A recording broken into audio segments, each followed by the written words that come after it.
Audio Jungle.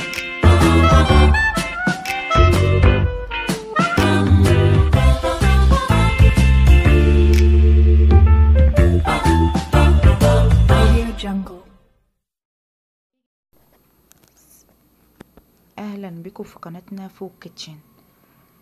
السلام عليكم ورحمة الله. النهاردة ان شاء الله هنعمل مع بعض المنجقونة البورسعيدية او المنجقونة طبعا ما انتوا بتحبوا تقولوها ازاي. هنعمل النهاردة الخطوات والتخميرها ازاي، وهنظبط كل الحاجات دي مع بعض. تابعي بس معايا خطوة بخطوة كده، وهنعمل كل مقاديرها، ومقادير بسيطة خالص وخفيفة، وهتكون هشة بإذن الله. امشي بس معايا على الخطوات دي هتاكلي احلى منجقونة. اللهم صل وسلم وبارك على سيدنا محمد. خطواتها سهلة بسيطة، ما فيهاش يعني حاجات كتير، هي حلاوتها ان هي سهلة وبسيطة. هنظبط مع بعض تخميرها قد ايه وكل حاجة فيها بإذن الله تعالى. يلا بينا بقى نبتدي.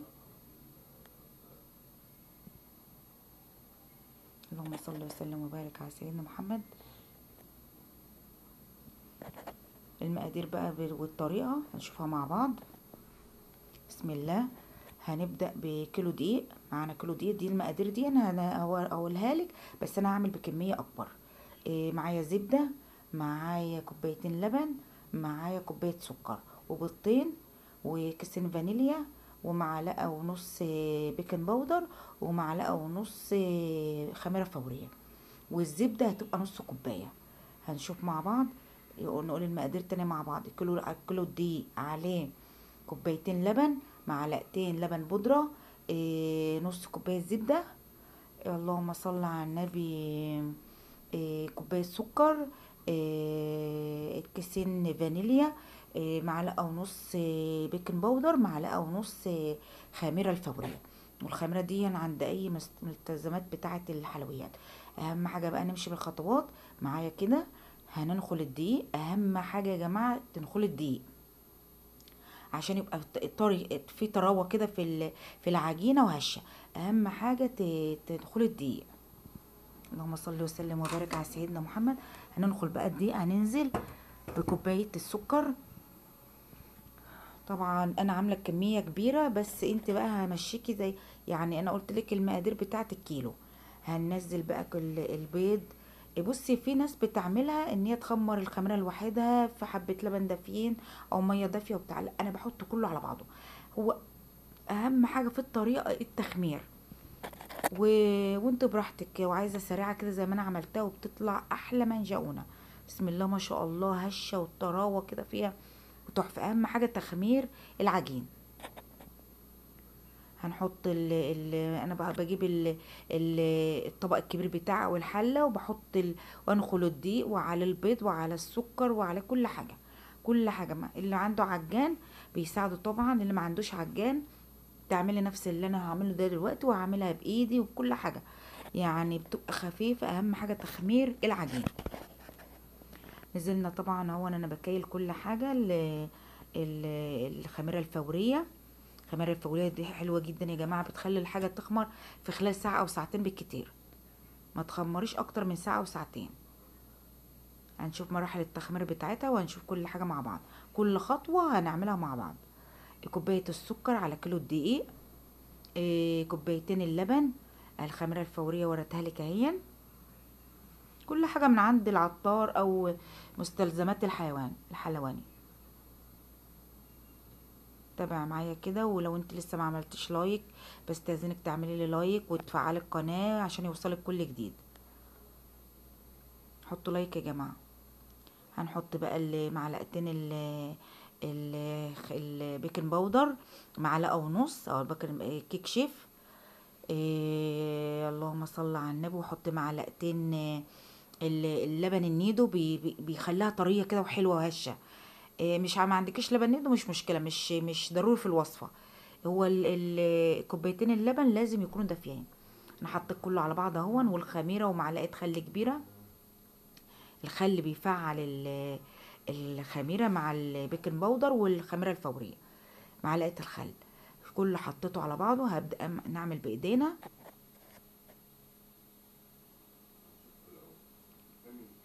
هنقلب مع بعض بايدينا بقى كله.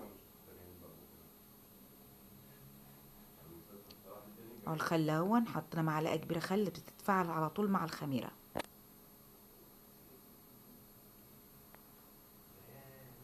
اهم حاجه تخمير العجين. هنقلب مع بعض. تبداي تقلبي بقى بايديك، تفك بقى اللبن مع الدقيق. واهم حاجه يا جماعه الدقيق. الدقيق لازم تكوني جايباه من مصدر موثوق فيه. الدقيق لازم يكون فيه عرق. العرق ده هو اللي هيخلي العجينه بتاعتك هشه وحلوه. انصحك ما تجيبيش دقيق سايب. ما تجيبيش دقيق سايب خالص، انصحك بصراحه يعني. ولو متاح عندك مفيش مشكله، بس هو بصراحه الدقيق بتاع الاكياس بيبقى بصراحه نظيف وحلو. ما بتخسريش الطريقه على كيس دقيق يكون سايب. اللي بيبقى في بعضه كده. اهم حاجه نوع الدقيق، اهم حاجه يا جماعه نوع الدقيق. هنقلب بقى مع بعضه. هنقلب مع بعضه العجين. هنقلب مع بعض. تجيبي من تحت لفوق كده، تجيبي من تحت لفوق. طبعا مش هنحط الزبده دلوقتي خالص الا ما نعجن العجين. خلاص عجناه بتاع ربع ساعه كده. بنحط نص كوبايه الزبده. زبده طبعا تكون انا عامله بزبده فرن. زبده فرن حلوه. ما عندك كريستال. يعني زبده بلدي مفيش مشكله. خلاص بعد ما مطينا العجينه بتقعدي تعجيني بتاع ربع ساعه عشان توصلي للعجينه الحلوه والقوام الحلو. لازم اقل حاجه ربع ساعه كده تقعدي تعجني فيها. بصي بقى، عايزه حبه عضلات والظباط. الاهم حاجه العجن. انت تقعدي تعجنيها من تحت لفوق كده زي ما انت شايفه لحد ما توصلي للعجينه الهشه الطريه. اهم حاجه في الخطوات كلها العجين ده. تقعدي تلفيها بقى كده لحد ما توصلي للعجين انا طبعا انا خمرتها بقى ساعه في اللقطه دي. انا خمرتها بتاع الساعه ساعه ونص. طلعتها بقى من التخمير. شوفي هشت ازاي وعلت واتنفخت. العجين كل ما تريحيه هتلاقي تشكيله حلوه قوي في العجن. هتتلاقي عامل يعني هاش كده وحلو. يعني انا قعدت العجين بتاع ساعه، ساعه ونص، ساعتين. اقصى اقصى حاجه. ولا تسيبها تخمر بزياده ولا كده. تبقى عارفه الميعاد بالظبط. تظبطي الساعه على التخمير بالظبط. هشت بقى وبقت طريه خالص في ايدينا. ده بعد عجن ربع ساعة او اكتر. طبعا ما تتلاقي بقى تعمل عرق في ايدك كده وتظبطيها. هنبدأ نقطعها. تقعدي بقى تليناها كده وتقطعها حتت بقى صغيرة وتكوريها. حتت صغيرة وتكوريها. وهتخمر تاني. هي مراحل التخمير هي بس اهم حاجة. اهم حاجة تريحي العجين وتخمري صح. اللهم صل وسلم وبارك على سيدنا محمد. بتقطعيها بقى على قد الكوره اللي هتعملي بها المنجقونه. طبعا الفيديو ده خد معايا مده طويله، بس احنا طبعا بسرع ال الفيديو عشان ما اطولهوش عليكم. هنبدا نكور فيها كلها واوريها لك بعد ما تتكور كلها. وتسيبيها تخمر بتاع ساعه. يعني بعد ما تتكور كده تسيبيها شويه. كل ما تريحي العجين كل ما يعمل يطلع نتيجه افضل واحسن. هنكورها كل العجين مع بعضه. وهنسيبها تخمر بتاعت ساعة كمان. يعني احنا الاول بنقعد نعجنها بتاع ربع ساعة. ونسيبها تخمر بتاع ساعتين. ونرجع نكورها كده، نقطع العجين ونكورها. تقعد لها بتاع ساعة. وبعد كده بقى نشتغل فيها. كورت الكور كلها. المقاس قد بعضه. هنغطيها ونسيبها تختمر ساعة. بعد كده بقى نبدأ نشتغل فيها ونلفها ونظبطها. هنبدأ بقى نعملها الشكل الحلزوني ده. هو ده الشكل المعتاد. هنبدأ نعملها. هتشوفها معايا مرة واتنين وتلاتة اهو. انا طبعا بدأت اللي انا اعملها في الصينية عشان ما اطولش عليكم الفيديو. هتشوفوا معايا واحدة اهي. تقعدي تفرديها لحد ما تبقى طويله معاكي كده، وتقوم عاملاها الشكل الحلزوني ده.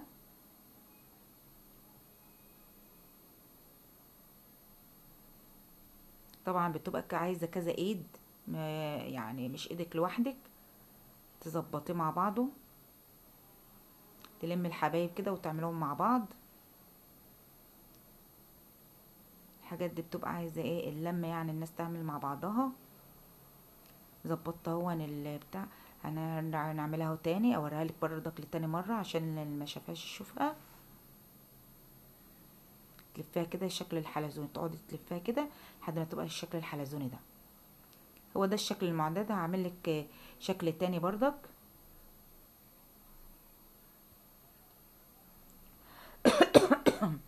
عفوا. بعد برضك ما تعملها الشكل الحلزوني ده، هتتخمر برضك بتاع ساعة في الصواني. يعني انت تعملي كل الكمية بتاعتك في الصواني، في كذا صينية لحد ما تخلصي الكمية خالص، وترجعي بقى تسيبيها ساعة بالشكل الحلزوني ده. وقرب بقى تيجي تدخلها الفرن، تعملها بقى بالبيض والفانيليا وكده اللي بتدهنيها. هوريها لك برضك معاها. تعملي كل الاشكال وتقومي حطاها بقى في الصينيه، وتسيبيها ساعه تختمر برضك، وتغطيها. اهم حاجه تغطيها بفوطه نظيفه، باي حاجه عندك، كيس، اي حاجه. هنعمل الشكل التاني اللي هي الضفيره. انت براحتك بقى، العجينه سهله في ايدك ومتخمره تخمير صح، فانت بقى بتحسها اللي هي هشه تحت ايدك. بت... بتحس ان العجينه انت بتشكلها بقى تبع مزاجك وتبع اللي انت عاوزاه. اهم حاجه بس في التخمير، يعني تريح العجين.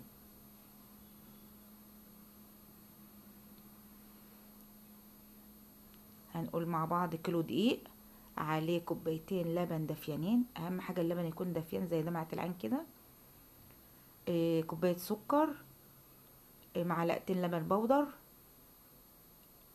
آه، كيسين فانيليا، نص كوبايه زبده، معلقه خل، معلقه بذره ملح تعادل الطعم.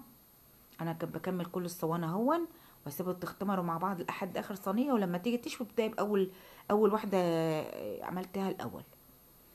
هبدا بقى طبعا بيضه، الصفار البيض عليه حبه فانيليا وربع معلقه خل صغيره تمنع الزفاره، وتدينها كده من على الوش. واهم حاجه الخميره تكون طازه، تشوفي صلاحيتها ومن على الكيس. تشوف الخميره ما تكون لسه طازه وجديده عشان تخمر لك صح. وكله بيتعجن في بعضه ويتخلط في بعضه مع بعض في الطبق، وتشكليها وتسيبها تتخمر. انا قعدت سايباها تتخمر شويه قبل ما ادخلها الفرن. عملت كل الصواني، بوريك كل الصواني اهون، على اساس ان انت بتخلصيها كلها.